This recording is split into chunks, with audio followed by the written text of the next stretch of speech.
ఇటువరకు cartoons వచ్చాయి, మన ఈనాడు paper side అట్లాగా పొలిటీషియన్స్ కొంచెం పెద్ద ఫేస్ చేసి చిన్న ఫేస్ చేసి అలాగా.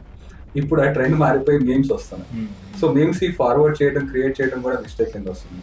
సో మీమ్స్ అంటే జనరల్గా మనకి పబ్లిక్ ప్రెస్ కాన్ఫరెన్సెస్లో ఇవన్నీ కూడా ఏంటంటే ఈనాడు మీరు చెప్పినట్టు ఆర్టికల్స్లో ఇది సంగతి అని సమయంలో ఒక పోస్ట్ ఒకటి పెట్టి ఒక కార్టూన్స్ పెట్టేవాళ్ళు. ఆర్టిస్టిక్ వర్క్ అది. దోస్ ఆర్టిస్టిక్ వర్క్ ఏంటంటే it's nothing but recognition of some experienced person. So nothing but ఏంటంటే ప్రెస్ కాన్ఫరెన్స్లో కానీ ప్రెసెస్లో కానీ ఎవరైనా కూడా ఉన్నప్పుడు వాళ్ళు ఏం చేస్తారంటే సమ్ సార్ట్ ఆఫ్ ఎడిటర్స్ని వాళ్ళు రిక్రూట్ చేసుకుంటారు. So they need some attention. So ఇక్కడ ఎట్లా ఉంటుందంటే ఆ పేజ్లో మనం సమ్ టైమ్స్ ఆ ఏదైతే ఆర్ట్ వర్క్ ఉంటుందో ఆర్ట్ వర్క్ని చూస్తూ ఉంటాం. సో వాళ్ళు ఏం చేస్తారంటే పబ్లిసైజ్ చేసినప్పుడు దాన్ని పబ్లిక్ అటెన్షన్ కోసం they can make the thoughts. ఇక్కడ ఏమవుతుందంటే ఇదివరకు మనం ప్రీవియస్గా ప్రైమ్ మినిస్టర్స్ ఉన్నప్పుడు లేదా ప్రీవియస్ చీఫ్ మినిస్టర్ ఉన్నప్పుడు వాళ్ళు ఒక చైర్లో కూర్చోవడం, దాన్ని ఒక ఆర్టికల్ వర్క్గా చూపించడం, అదొక ఎక్స్పోజ్ అవడం, దాన్ని కూడా అంటే సమ్ స్పోర్టివ్ వేలో తీసుకుంటారు. So it does not consider any legal offences. But when it comes to memes అయితే కనుక మీమ్స్లో ఏంటంటే కొన్ని sort of permissions are required. ఇప్పుడు మనం